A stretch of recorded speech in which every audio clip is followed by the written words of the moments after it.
Hello, everybody. How are you all doing? We're a minute early. Lots of keen people today. Fantastic. Loads of you here already. So I thought I'd come on and keep you entertained for a minute. So lovely to see you all. Hopefully, I can see lots of names I've seen many times before. So glad to see you all coming back for a bit more today. Let us know in the chat if you can't hear us or if you can hear us. Hopefully that's all working. Hi, Nick. Hi, Donna. Thank you very much for joining. Excellent. Fantastic. Good. Right. We're going to give everybody a minute or two to join, and then we will get underway. But thank you for joining. I'm assuming everybody's jumped on today because you are all interested in AI and automation and bits and pieces like that. So my plan today is to kind of walk through a few examples of where we've created automation that uses a bit of AI and how we do that really within the Microsoft estate. You know that our previous webinar, we were talking about ChatGPT and Claude and various other third-party tools. Today's much more focused on Microsoft and on the Copilot and in particular the Power Automate stack. So hopefully we come away having learned a few bits today. However, I do warn you now, it might get a little bit technical at times. So don't worry too much if you're not completely following what I'm talking about. You can always reach out to me or your account manager or us as an organization if you don't have a relationship with us today, and we can come down and spend some time with you and take a bit more time over it. Okay, so right, so it's 11:01, so I can see that we've got lots of people already joined, so I think what we'll do is we will get underway. Fantastic. Right, okay, so automating your business with Copilot and Power Automate. So today's agenda, we're going to have a quick look at kind of what is Power Automate, what is automation, what is AI very quickly.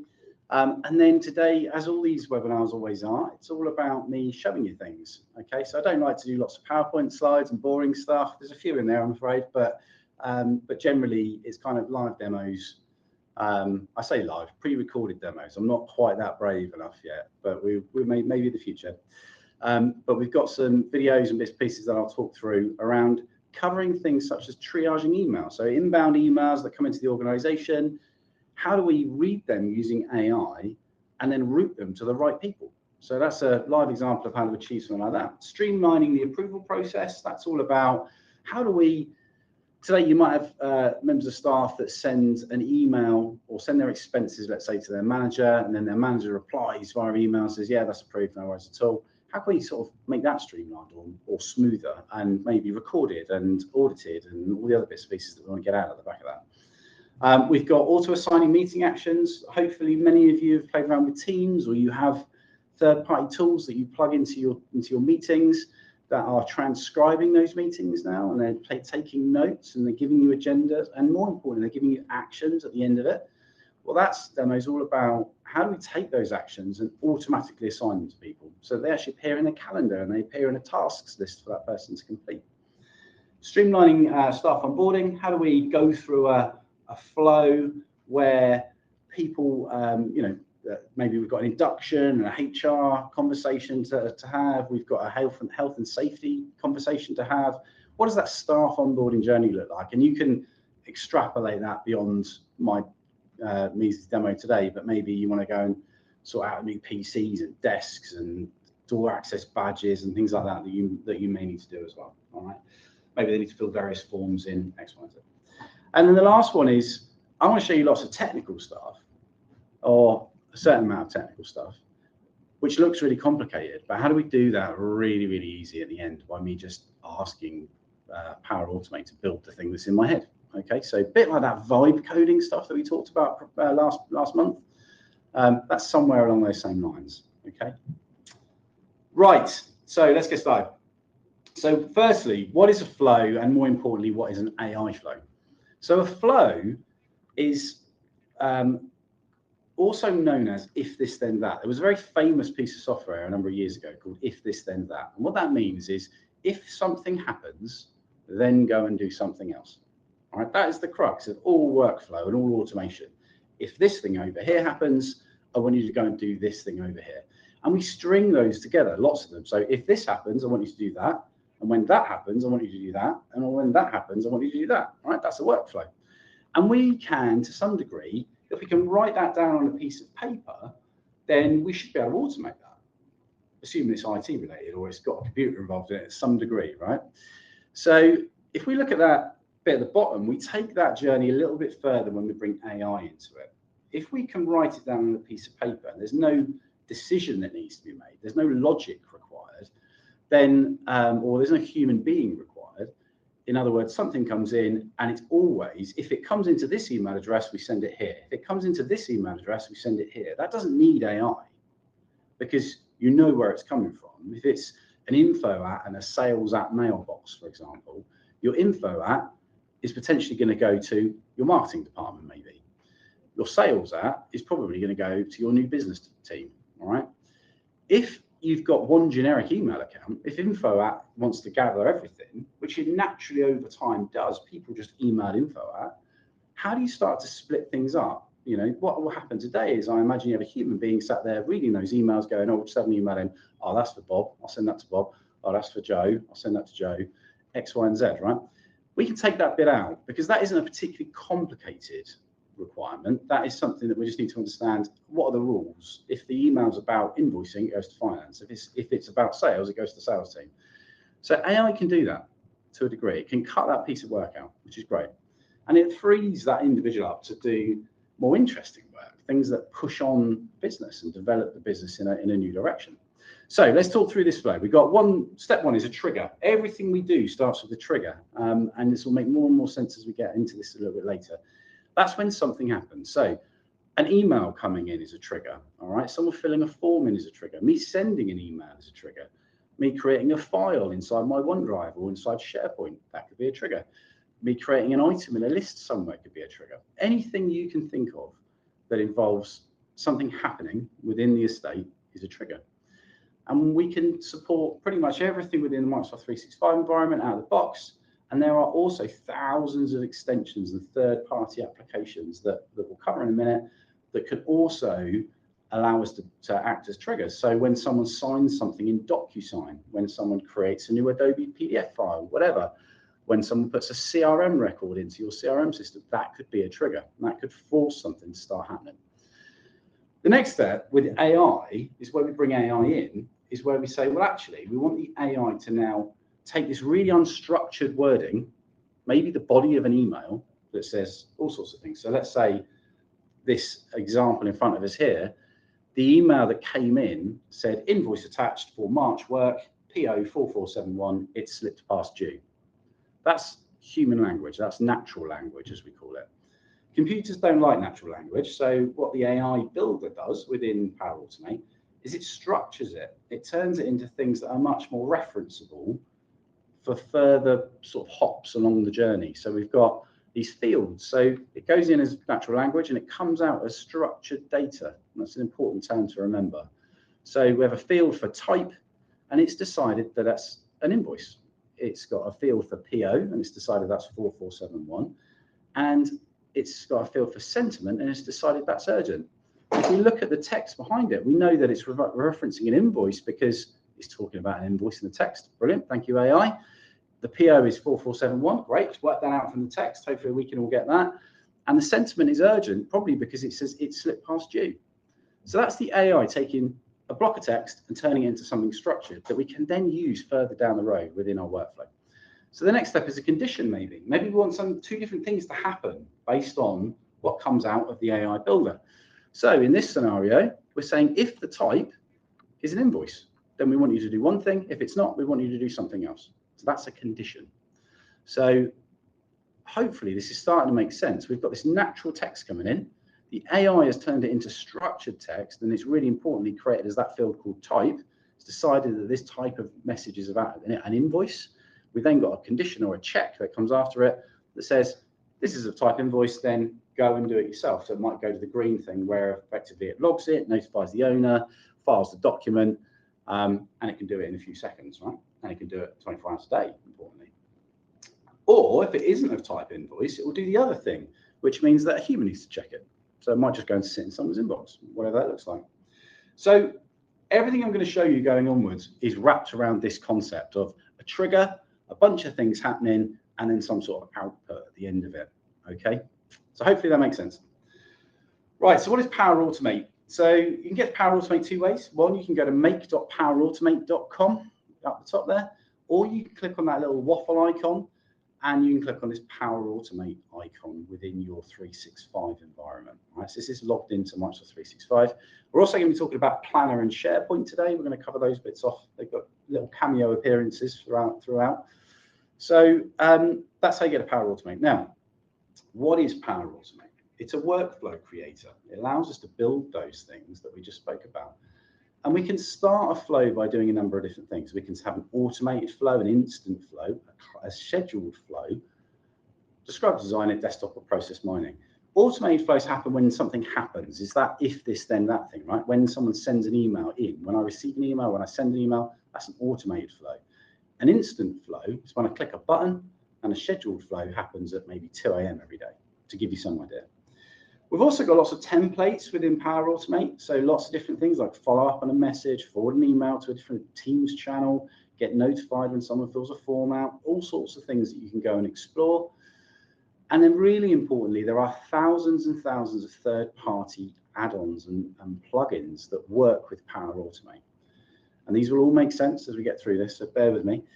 But we've got things in there like DocuSign, like Salesforce, HubSpot, Xero Accounting, everything that you could possibly think of, right? And even if your application you're using doesn't exist inside this list, you have the ability to create what's known as custom connectors that allows you to, as long as that application you're working with has got something called an API, then we can build automation around that application, all right? Technical jargon, I appreciate. There's lots of you on here that are very technical and lots of you that probably aren't, so I apologize, trying to cater for lots of people. So when we build a flow, we can go and build an automated flow. We give it a name, and then these are all the triggers, right? When a new email arrives, when something happens, when these are all sort of Azure at the bottom, when a form is filled in inside SharePoint, any of these bits and pieces can act as a trigger that kick things off. Now, we'll go through building that in a second. The thing I want to bring your attention to is Microsoft's done a lot of work over the last sort of 2 years or so. Well, I mean, let's be honest, AI wasn't really a thing 2 years ago, let's be honest. So, but in the last 2 years, massive updates. So the AI Hub is a place within Power Automate to store prompts. So these are like, lots of people ask me, how do I continually reuse the same prompts? This is a library of AI prompts that I can use that do different things. So which means that I can create a prompt in one workflow and use it again in 10 others if I need to. It also gives you lots of kind of templated prompts there to get you started as well. So summarizing text, classifying text, responding to a complaint, redacting text or information away, analyzing word frequency, all sorts of things, right? So these are all very sort of text-based, but these are prompts which do something with the text that it receives. All right. Now, if you're not quite following me, don't worry, it will make sense at some point. You've also got other bits and pieces within Power Automate as a whole. There's lots of things down the side here, like process mining and automation center and the work queues and machines and all these things. We'll cover those in a different webinar. The focus today really is on the prompts and the AI models. All right. So one of the important bits there is AI models. Now, a model, we all think of ChatGPT. We think that's AI. The truth is that's a model, right? Anthropic have one called Claude. That's a model. Copilot have one called GPT. Same thing as ChatGPT. That's a model. But these models are all really good at different things. So you can see here that I can actually choose to, one, create and train my own model, which is definitely not in today's conversation because that takes a while. Or I can pick from lots of different existing models that Microsoft have created for me. And these models are good at different things. These are images, right? So detecting objects in images, extracting text from photos and PDF documents, generating the description of an image, structured data, predicting future outcomes from historical data. So you can see that the general model we use day to day is really good at managing text and pulling bits of information out. But if I want to get, I want to give it vision, what we call vision capabilities, where it can look at a picture and tell me what that's a cat or a dog, or that's actually, there's a photo over there, but that thing's in the wrong place. I want it to review my CCTV footage, things like that. Then I might want to use different models within Power Automate rather than just a standard Copilot model. If you really want to get into this stuff, there's also a button there called Learn, which will take you to this page here with a whole bunch of tools, tutorials, and tips on how to set this stuff up. Okay, I'm not going to pretend that it's straightforward, because it isn't. Does take quite a bit of time to get your head around, but basic flows are relatively easy, but these things can become extremely complicated extremely quickly. So at that point, when you're really thinking about doing this across the business, I'd probably encourage you to partner with, ideally us, but of course anybody you'd like, to have a conversation about how you build these flows out and how you can implement this across your business. All right, so let's get onto a real life demo. So how do we create a workflow that triages inbound emails? So that's what a workflow looks like in Power Automate. You can see that it's got various steps. It starts at the top and it works towards the bottom. And you can see here that the first thing that we click on is our trigger. All right, when a new email arrives, and I've got a little condition in there that says, and it's when an email arrives and it's from scott.weedon@outlook.com. Okay, please don't harass me with my personal email account, but there you go. The second step is to take the body of the email and pass it on to this AI prompt. We're going to go quickly here, everybody, but this is going on YouTube, so you can go back and watch it. Don't worry if you miss it all. Happy to go over it again. This is my prompt. I'm going to ask it to classify the following email and return only valid JSON, which is complicated, I appreciate, but that means structured data with these fields. I want a category, some urgency, sentiment, and a summary. What it's then going to do is read the subject of the email and the body of the email that came in, and it will put it in those buckets. It will put it in. It will give me a value for category, give me a value for urgency, give me a value for sentiment, and give me a value for summary. So these little special things at the bottom, for those of you that are techies, I get asked this all the time. These are inputs at the bottom.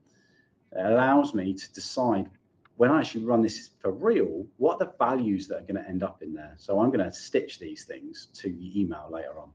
But for now, I'm going to put the subject and the body in, and I'll put some demo data in there, and I test it. And my prompt, my AI engine, will come back with this structured data on the right-hand side: category, urgency, sentiment, and summary. It's read my email. It's decided that it's a support category. It's medium urgency. The sentiment's pretty negative because it was a complaint. Once we've done that and we've got that structured data, we can use that structured data to decide what to do next. So we're going to use the category field as a bit of a gateway, all right, into which direction we're going to go for underneath. So when we run this again, you can see at the moment our category is support. That's what it's spitting out.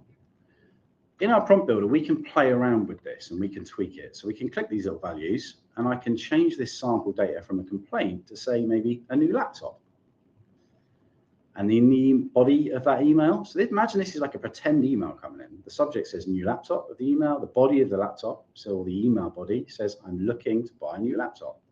Can you please contact me or whatever I put in there from memory? Yes, okay, and then we can test it this time.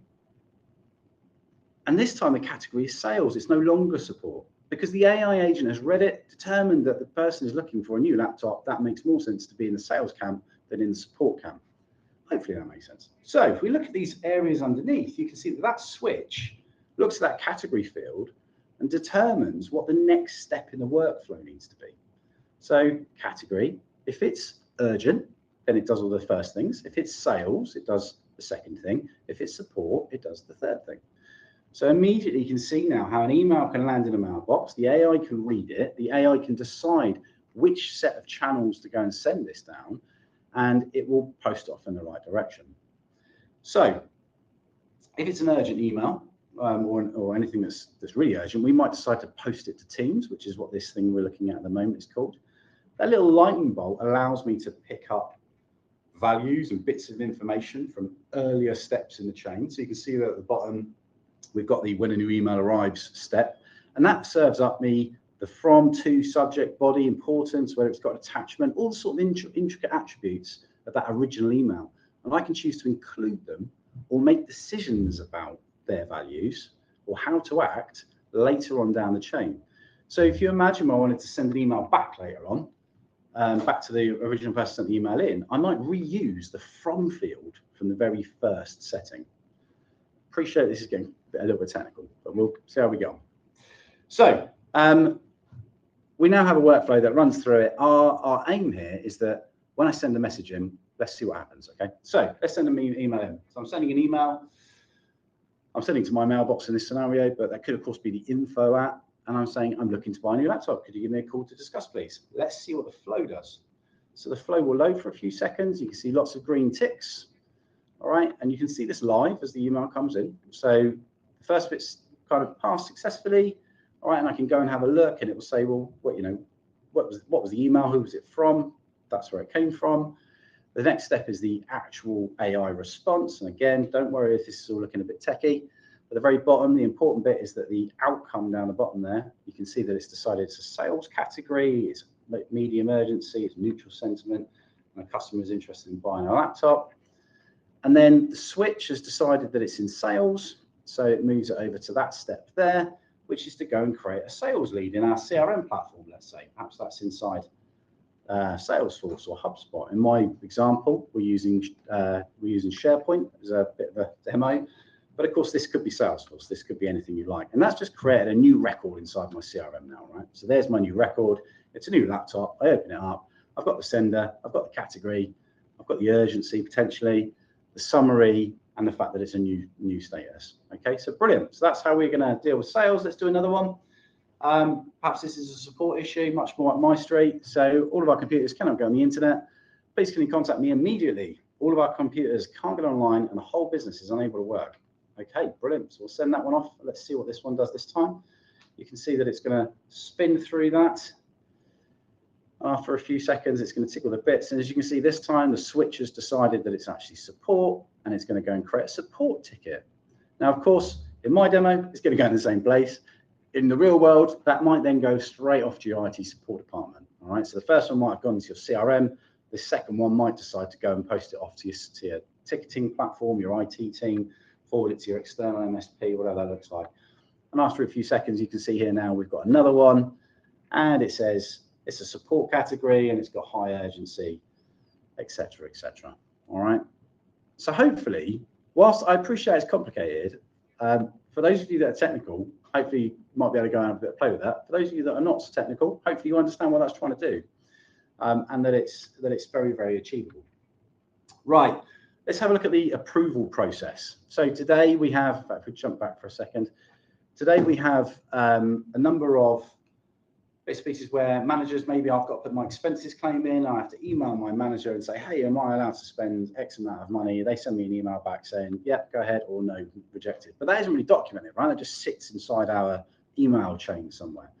Maybe you have a more rigid expense process than that, but extrapolate this idea, think about other areas where you might need approval within the business. So what we have here is another little SharePoint site here with a form in it. Okay, and this is going to be my expense submission form for argument's sake. You might have a prettier version of this. Again, this might be in another third-party platform. It doesn't matter. But for my demo, I've decided to use this. So this is going to be the summer party bar bill. And I'm saying it's going to come from me. I need £500 for the bar bill. Definitely not enough for TaylorMade, but we'll have £500 for the bar bill. I'll put a justification in. Super, right? So it's going to be my form. And maybe I've got a document like this that actually says, hey, this is a big marketing event we're doing. This is what we're going to be kind of sorting out. We need banners for this. It depends on your business, right? As to how much justification you need to provide to spend a certain amount of the company's money. So we jump back in there. I could, of course, put a link to that supporting document, or I could, if I was a bit more ambitious, I might choose to actually just make that a file upload link or something along those lines. But in that scenario, I'll just put a link in. So let's look at our flow for this step then. So when an item is created, so when somebody submits an expense request inside SharePoint, that's the first step, that's the trigger. The second thing is we're going to get AI to summarize. All right, maybe it's this massive long text. I really don't want all that. I just want a 2 to 3 sentence summary. So we're saying summarize the following supporting justification in 2 to 3 sentences, highlighting the business reason and any risk or urgency, right? And then I've got those special little input fields. That's going to hold a value that comes a bit later on. And then we're going to send for approval. And this is the important bit for this demo anyway.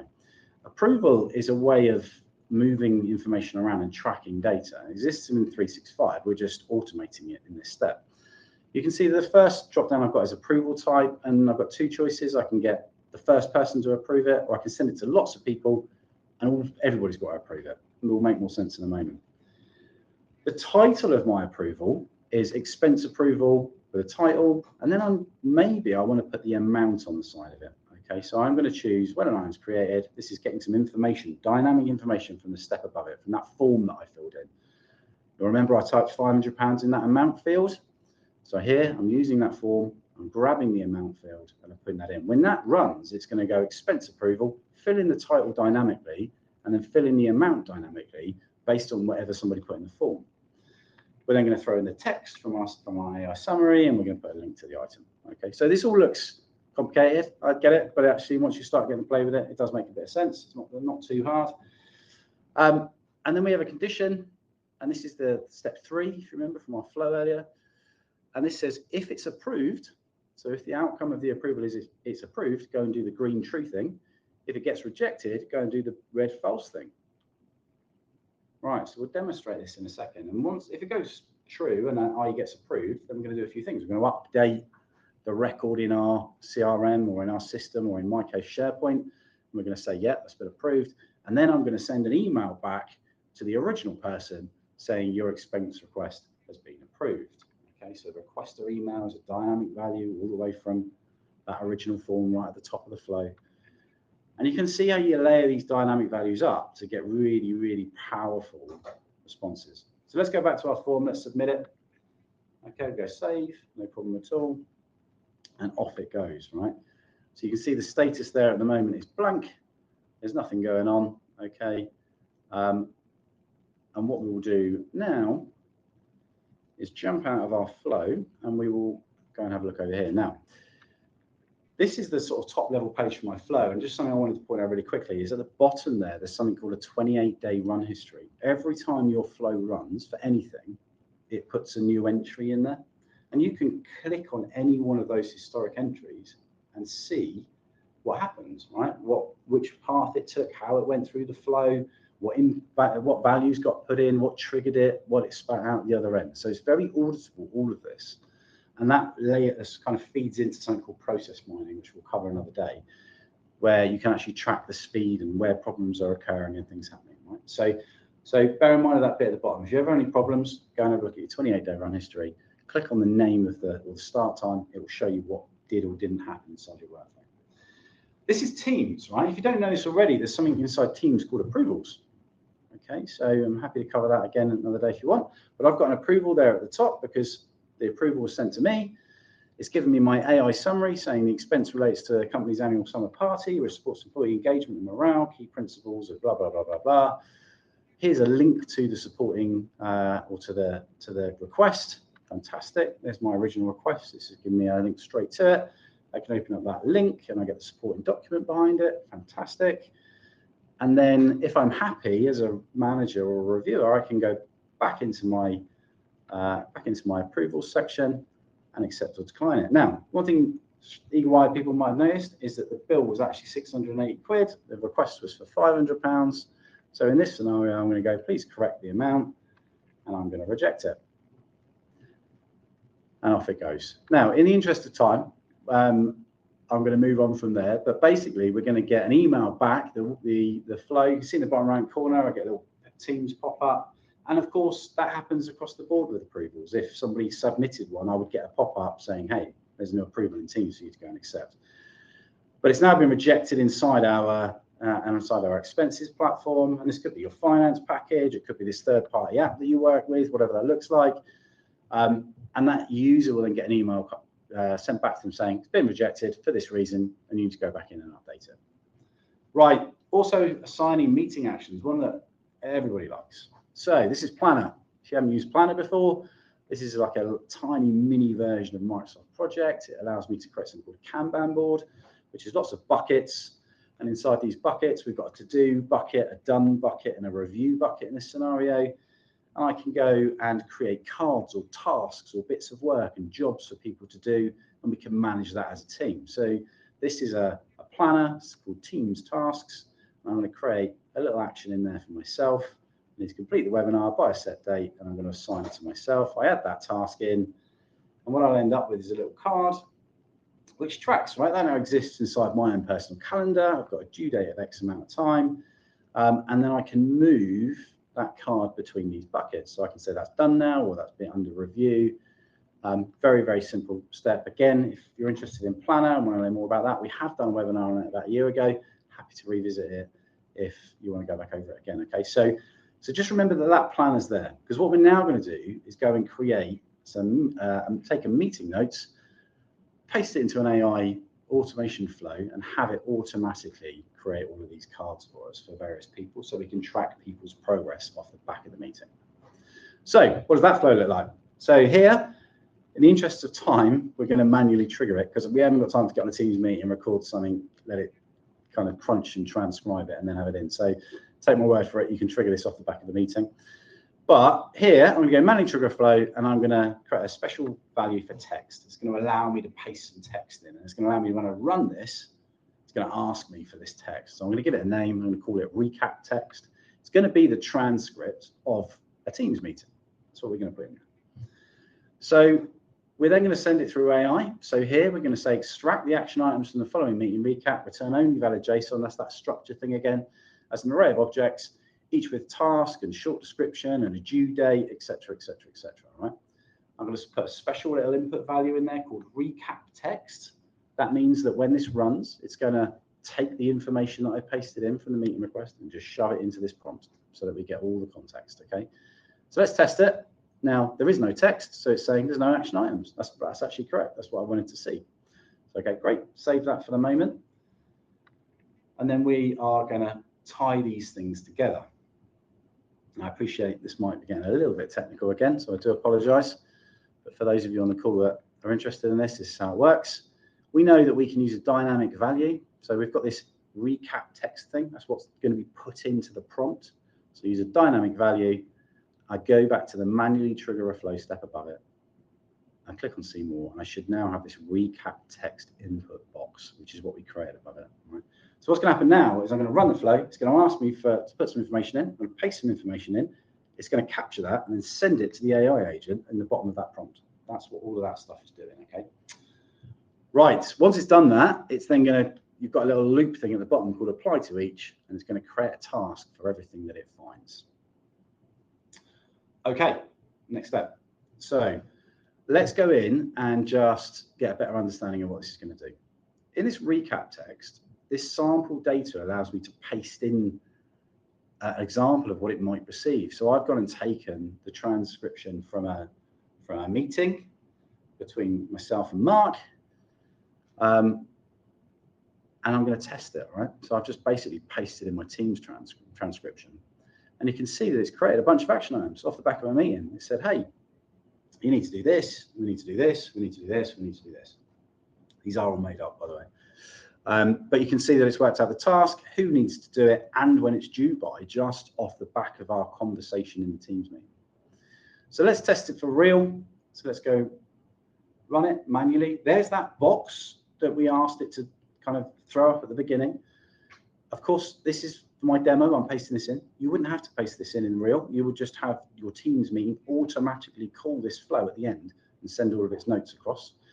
We're going to run it. It's done that. The AI's kind of chunked it up. It's then looped around and created a task for every single one of those things that we've seen.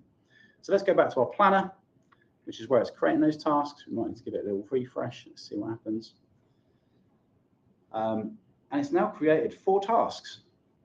These 4 tasks now have deadlines. They're assigned to the right people, and they include the comments that were created off the back of the meeting. Those tasks now appear in those individuals' personal calendars, and importantly, allow us to now track them like a piece of work that needs to be done. So brilliant for meetings and internal meetings where you're deciding tasks.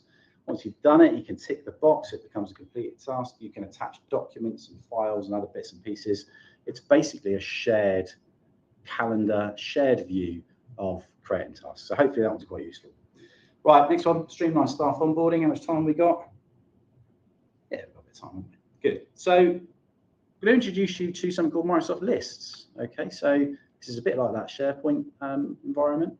great thing about lists is you can actually make these ugly looking forms look a bit prettier. So in this scenario, we've got a new starter process, all right? So I'm going to create a new starter form, and it's using all of the values. This is Microsoft Forms, effectively. I've not used that before.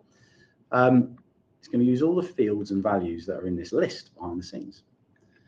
And it gives me this form. I can make this look prettier. I can put branded up. I can do what I want. But we're going to fill a form in, right? We've got a new starter joining the business. So their title is going to be an engineer. Their full name is Joe Blogs.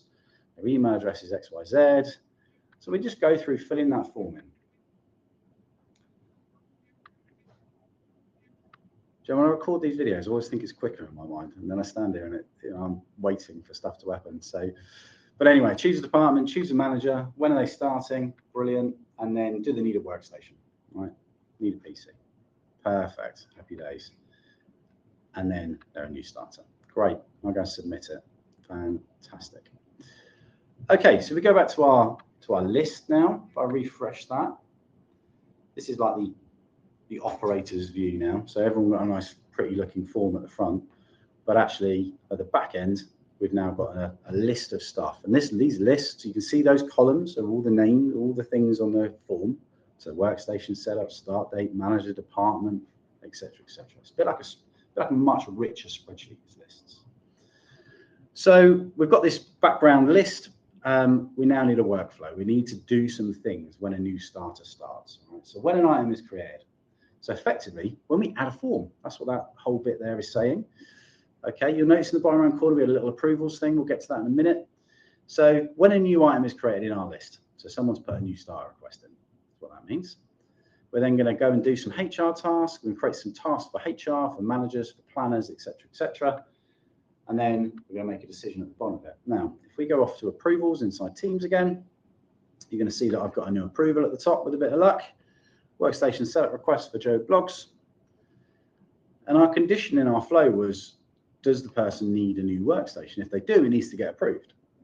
So in this scenario, I'm the manager. It would have come to the manager. I've approved it, no problem at all. You can see bottom right hand corner, it said final status approved again. And you can see, if we go through that flow, it gets created, a bunch of tasks in Planner. There's an approval to say whether the workstation is needed. And if it is, then a workstation, the record gets updated inside our CRM platform or our management system or our ticketing tool, wherever we're using, and it will go off and create it. To the point I made earlier, if I want to go and see what happened when we created that, you can see here that all these little green ticks next to it mean that those things successfully happened. So the item got created, all these little planner tasks got made, the manager approved the workstation, and therefore it went to the true section, and then it updated our record inside our platform, inside our list, to say that you can go and have that stuff. If we have a look, quick refresh in here, we've now got a bunch of tasks for various people. It's only assigned me, but for various people to do various things for this new starter, right? We've got a new starter starting on Monday. We need a PC set up. That might be dealt by that team. We've got health and safety induction to do. That might be dealt by somebody else. It might be first aid, it might be induction, it might be whatever, right? We can just absolutely chuck out a bunch of tasks across the business so that everybody's got a deadline, it's all planned in, it's all in the diary, and everything's being managed. And all of that's triggered by someone filling in a form. So very powerful. And bear in mind, with that example, there was no AI in it. And that's really important. You don't need AI. Don't just think you've got to put AI in everything, because you don't. If you know very, very structured, this is what always happens through our process, then just use Power Automate. You don't need to put AI into it and complicate it. Right, so all of that stuff looked really technical, and I apologize to those of you that aren't technical, because it was probably a little bit too much. So there is an easier way of us doing this, all right, that we can say it to make it. Last month, we talked about vibe coding. This is somewhat similar to create ourselves a Power Automate flow within the business. So to do that, we go into Power Automate, and we go and click on Describe It to Design It. I prefer my version, if I'm honest, but hey. And I'm going to say, when I get an email with an attachment, save the attachment to a SharePoint document library and post a Teams message in the Teams channel. Okay, submit it. That's what I wanted to do. That's what I want my workflow to do, right? When I get an email, I want you to save it, any attachments that it's got into a library, and then post something in Teams. Great. The suggested flow is when an email arrives for each, which will be for each attachment, create a file inside SharePoint, and then post the message in Teams. Super. Looks like it's going to pretty much one-shot this and create it in one go. It's going to ask me for any logins that I might need. If I'm using third-party apps, Salesforce, all that sort of stuff, I'm going to have to give it credentials so that it can go and do that stuff behind the scenes. There you are, it's created it. So when a new email arrives, we're going to create a file and we're going to post it. Now, when a new email arrives, you can see that it's saying, it's got some filters at the bottom, include attachments, yes, only with attachments, yes, I could toggle that, make sure that it makes sense because I want attachments. But this one's got an error next to it. It's saying, well, hang on a minute, I've created it, but I don't know where you want me to store this file. When I get an attachment, where do you want me to put it? So I go and pick a SharePoint site, and I go and pick a folder within my SharePoint site. So there we are. It's going to go into the webinar demo email attachments.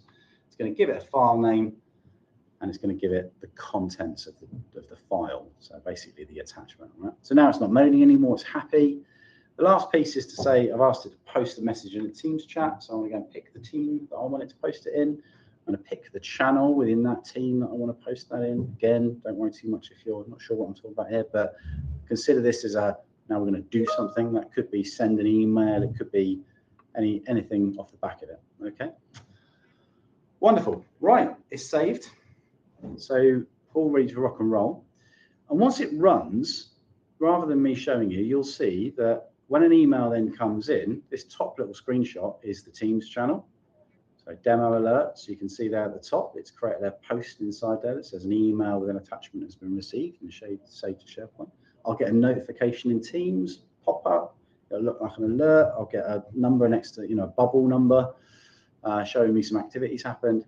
And then on the bottom is the SharePoint library where it saved the file. So I sent an email in with general conditions attached, and it stored those general conditions straight into that SharePoint environment. All right. So before we end, I just want to talk a little bit around how you license this and how you can create these bits and pieces. Now, it's worth saying firstly, the TaylorMade have got a dedicated Power Platform team, which do this day to day for lots of customers, as well as Power BI and anything else with the word power in it under the Microsoft banner. Many of you are using Copilot today, and this is a bit like Copilot, but this isn't Copilot on its own. This is Power Automate. Okay, it uses AI. Every time we saw that AI element being used, it uses something called Copilot credits. And the way this works is if you have a Power Automate premium license, you get 5,000 credits per user, and they're all pulled together across your tenancy. So everybody. So if you've got 10 users with it, then you've got 50,000 credits that you can go and use across everything. Now, if one person uses 5 credits a month, the remaining credits all just stay in the pool and can be used by other people. So it's quite a useful way of managing it. But every time you use an AI section or use an AI flow, it will consume a fraction of those credits. 5,000 is generally enough unless you're a massive user. But you have to license that per user, which is a bit annoying if you've got a flow that you want to run for lots and lots of people across the business. So let's say you've got one thing you want to use, but you want everyone in your business to use it. Then one way would be to license everyone. Now, these licenses are about $15, I want to say. Don't quote me on that. It is 2026, if anybody's watching this later as well. So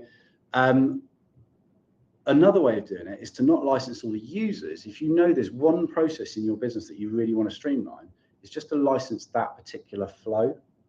So rather than the users running it, you license the flow itself. It then gets 5,000 AI credits again, but anybody in the business can run it.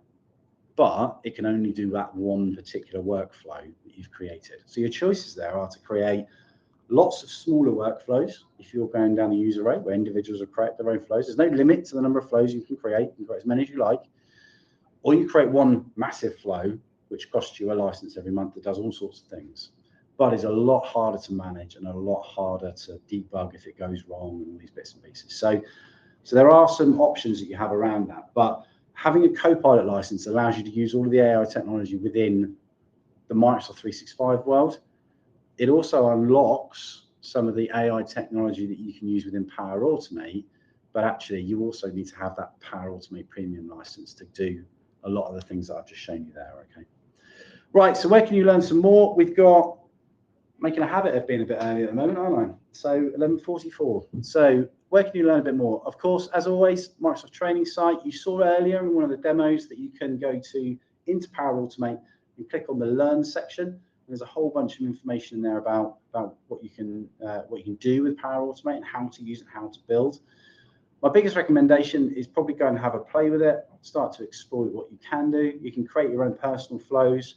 You don't need a Power Automate premium license to build flows. You can do that with your license as it is at the moment, but some of the connectors you won't be able to use. All right, so the AI element, for example, you won't be able to use. Also, third-party connections to things like Salesforce, bits and pieces of that will require people to have premium licenses. But if you wanted to create a workflow that does something with your mail and stores it in your OneDrive, you don't need to pay for that. If you need something that's going to manipulate or change an Excel file, you don't need to pay for that. A lot of this stuff is already built in. Anything you want to automate within the Microsoft 365 stack is generally free, or say free, included as part of your 365 licensing. But as soon as you get a bit more complicated, then go on Microsoft. They'll want to charge you some money for that stuff.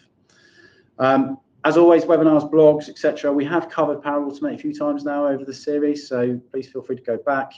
Probably a few months ago, things will have changed, things will have moved on as they always do. And as always, go and ask Copilot, ChatGPT, Claude, how do I do this thing? All right, great way of jumping into Copilot and saying, look, I'm trying to achieve this in Power Automate. How do I do it? Give me step-by-step instructions, and it will kind of give you step-by-step instructions on building this thing out.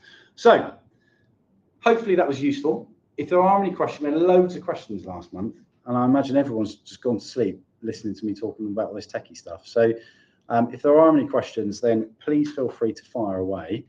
I will exit out of what I've got here, and we'll stop screen sharing for a minute. Perfect. And we'll go through some of your questions. Right, okay, so does it work on shared mailboxes? Yeah, absolutely. So it'll work on anything that the user account that runs the flow, anything that it has access to, it can work on. So yes, the answer is yes, you can do it on a shared mailbox. So quite typically, you would do it on a shared mailbox. And I think what you're referring to there is this triaging of email as it comes in. It comes into your info box. There isn't one person that owns that. Therefore, you want to make sure that it picks it up. But yeah, you just, when you set it all up, you don't put your own personal email account in. You put in the info address at the top, all right? Right, any more questions? Are there open source alternatives to Power Automate? Yeah, there are. So there's lots of very, very, very good paid for versions, in all honesty. The open source alternatives, there's a really good one called, which if you want the AI elements, but that's probably where Power Automate stands apart, is because of the AI element, the integration, bits like that. There is something called Langflow, which is an open source AI workflow builder. So so that might be something to go and have a look at. But Langflow is really good at AI elements.